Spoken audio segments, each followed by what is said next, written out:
What is up guys, and welcome to my latest video here on SP Vids. Today I'm back on the SP404-MK2, my favourite sampler really, and we're going to be doing a little bit of beat making. So I've got this idea which I've started drawing out in the sequencer area. I've got the main loop down and I'm going to be adding some variations, some little bits and bobs, and hopefully it just shows you the kind of workflow that I do and maybe gives you some inspiration for your own workflow as well.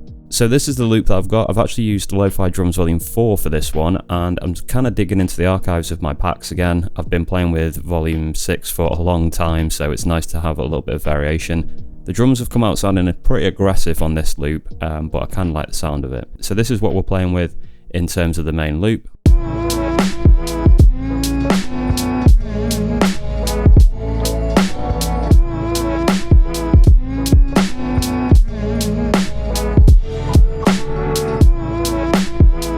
Okay, kind of like the sound of that. Yeah, the drums are a little bit on the snappy side. Maybe in a DAW or something like that, I'd be able to tidy those up a little bit and make them a bit smoother. But for this particular example, I'm going to go with that rough kind of hard sound.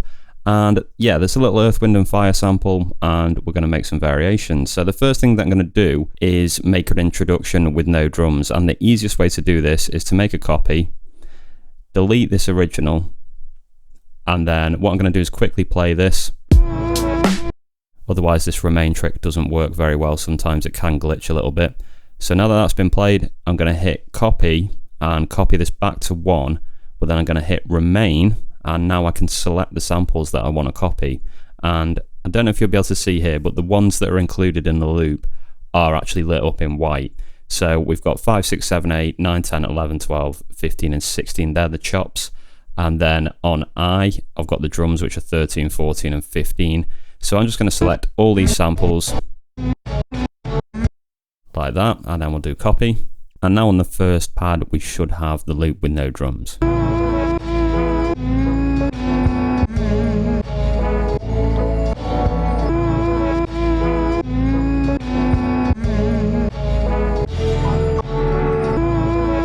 Okay, there we go, perfect. Now I want to make another copy of this introduction to use maybe more in the middle of the track, because I want to put this vocal sample on it. And this is also in my Lo-Fi Drums Volume 4 pack as well. And I'm pretty sure it's Dr. Malfi from The Sopranos. So this is the original. And you were feeling so positive. I pitched it down a little bit, and I've added reverb here as well. I resampled it with some reverb, which is in the list there. You can see it's just called reverb. It's on the second page. And it sounds like this. And you were feeling so positive. Now we need to do a little bit of work on the end of that, because there's a little kind of click on the end. If you can hear that, I'll just move the start point. Does a kind of weird click. So we're going to cut that off. And you were feeling so positive. And you were feeling so and you were feeling so positive. And then we're going to put an envelope on that as well, just so it kind of fades out nicely. So let's add something like 30, see what that sounds like. And you were feeling so positive. There we go, that's perfect. So we'll come out of there now, and I'm going to record that over the top of this second copy of the introduction.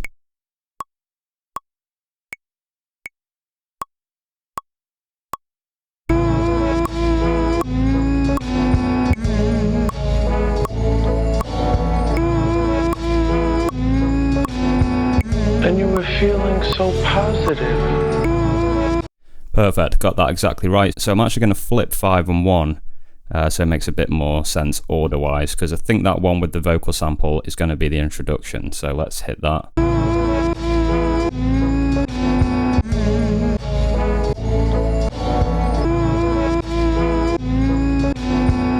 And you were feeling so positive. Perfect, that sounds absolutely spot on, so I'm really happy with that. So the next thing I'll do is a little variation on the main loop, I think, with the drums. Maybe we'll do a pause at the start. That's one of my favourite things to do. So I'll make another copy. A lot of pattern copying in this particular part of beat making when you're on the SP404-MK2. But yeah, it's just a really quick way of getting ideas down. So for this one, I'm going to jump into the TR mode and delete a few things. Basically what I want is a pause in the samples and the drums up until the first snare hit. So we'll do record, and can we turn the metronome off here while I do this, because I'm going to do TR mode. Turn it off there.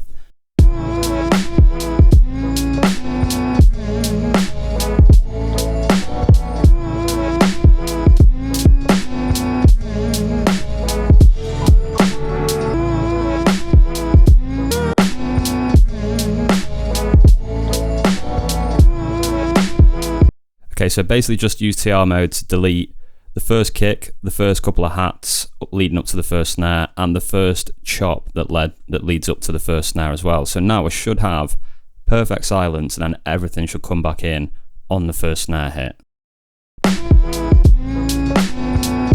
There we go. TR mode is really, really good for that, deleting little things out of patterns. I had a comment about that a while ago, a little tip to go into TR mode instead. Really does help quite a lot. Rather than using a delete mode in real time, it's just a lot easier to hop into TR mode and do some deleting like that. So now, if I play these two back to back,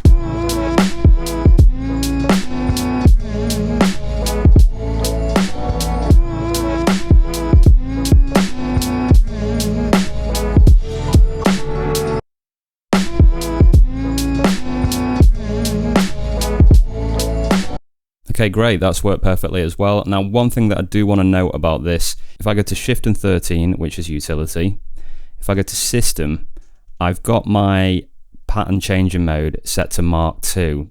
That seems to get that cut off right. If I change this to SX, let's hear what that sounds like.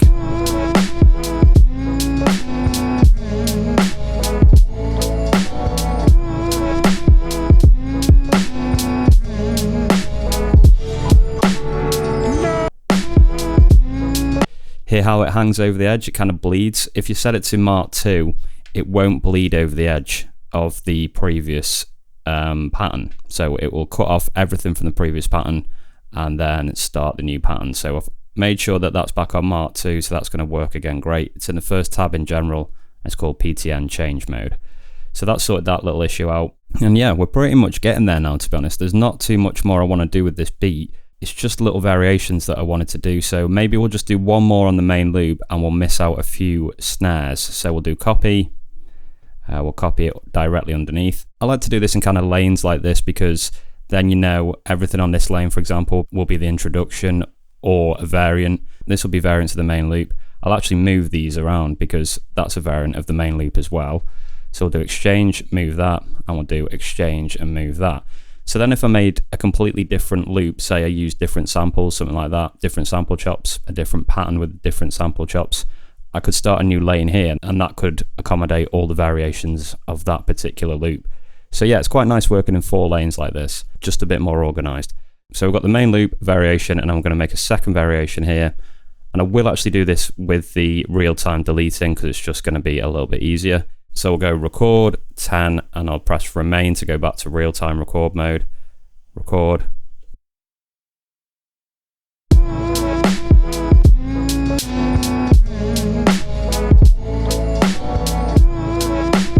And in actual fact, I think I just want that. So I just deleted the second snare, I think it was, wasn't it? Yeah, I like that. It kind of has a sort of stumbling feel to it. So 2 variations on the main loop there. And I think one more that I want to do is the loop playing with drums for 2 of the 4 bars. And then the final 2 bars are without drums, if that makes sense. You'll see what I mean when I do it now. So we'll copy 2 again to 14. And that'll be enough variations then. We'll go to record again, 14, record. And when this comes in, we'll go to delete mode.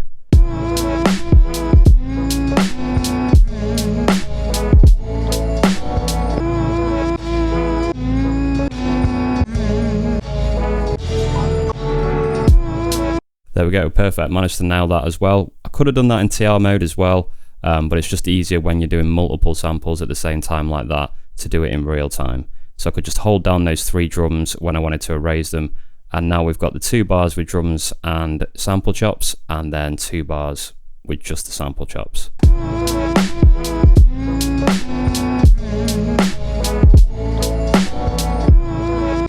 I've actually missed a kick there, so we're going to have to go back. And actually, this is where TR mode will be really good. So we can go record, 14, TR mode, record.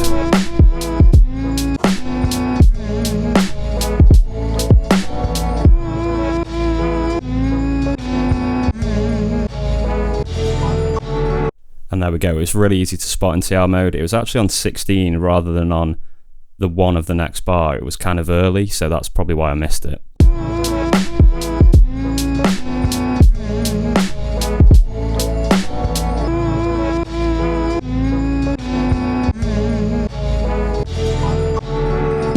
Okay, that sounds pretty much good to go. It's only the one loop that I've worked with on this particular example, but I kind of like the flow of it, and with some live jammed effects over the top as well, that's going to work pretty nicely. So I don't want to overcomplicate things, it's just a beat at the end of the day, there's no need to go absolutely bonkers with it. We could then go into the pattern chain mode, and we can start chaining this together. So we could do one first, and then we'll have the main loop. Then we'll have the pause at the start, then we'll have the main loop again, then we'll have the variation with the snare, then maybe we'll have the middle 8, then the main loop again. That'll be enough for this example, so I'll play this and we can see what this sounds like as a kind of almost final beat.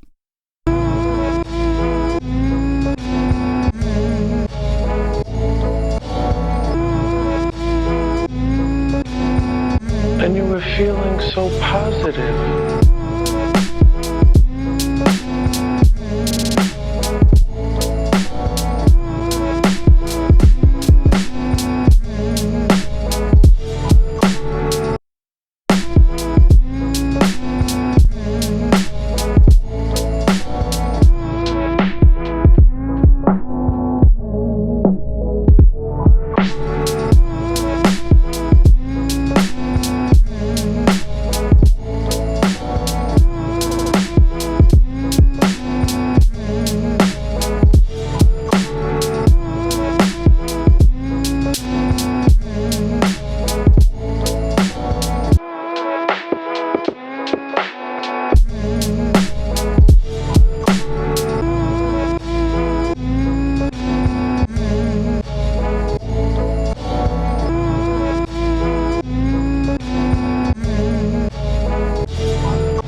Okay, there we go, something like that, I guess. I'm not really sure if I actually like the sound of this as a beat in general. Probably need some time to reflect on it and see how I feel about it. Feels a bit janky for some reason, not really as smooth as I would like it to sound. But let me know your thoughts in the comments below, what you think to the beat, and I hope you enjoyed watching the process of me kind of fleshing out a loop and adding more variations and things like that. I want to do more beat making on the channel and more beat making techniques as well, so that's why I decided to do something like this today. And yeah, check out my Lo-Fi Drums Volume 4 pack on spvids.com, and I've got loads of other packs there as well. They all really support what I'm doing here, making these videos, guys, so I'd really appreciate any sales. And a big shout out to my members that support me every month as well. I'll be back with another video very, very soon.